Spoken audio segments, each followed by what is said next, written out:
بسم اللہ الرحمن الرحیم۔ السلام علیکم ورحمۃ اللہ وبرکاتہ۔ آئیے ہم اور آپ مل کر حضرت محمد صلی اللہ علیہ وسلم کی سیرت مبارکہ سماعت فرمائیں۔ اسلام اپنی اشاعت میں تلوار کا محتاج نہیں،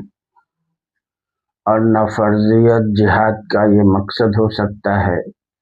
کہ لوگوں کے گلے پر تلوار رکھ کر کہا جائے کہ مسلمان ہو جاؤ، یا ان کو کسی جبر و اکراہ سے اسلام میں داخل کیا جائے۔ جہاد کے ساتھ ہی جزیہ کے احکام اور کفار کو اہل ذمہ بنا کر ان کی جان و مال کی حفاظت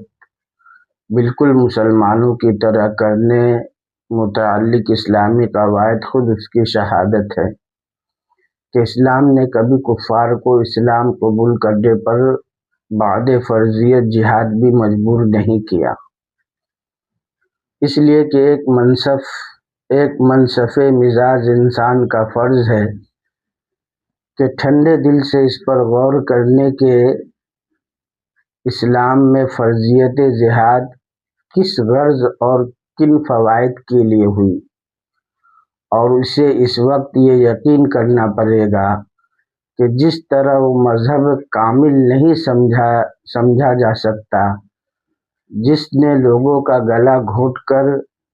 بجبر و اکراہ ان کو اپنے سلسلے میں داخل کیا ہو، اسی طرح وہ مذہب مکمل نہیں جس میں سیاست نہ ہو، وہ سیاست نہیں جس کے ساتھ تلوار نہ ہو، وہ ڈاکٹر اپنے فن کا ماہر نہیں ہو سکتا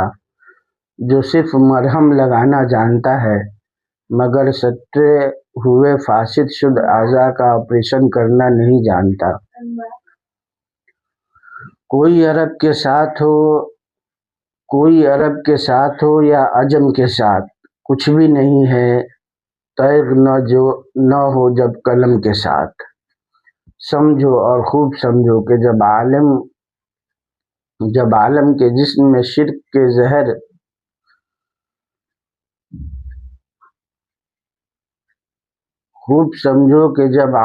کے جسم میں شرک کے زہریلے جراثیم پیدا ہو گئے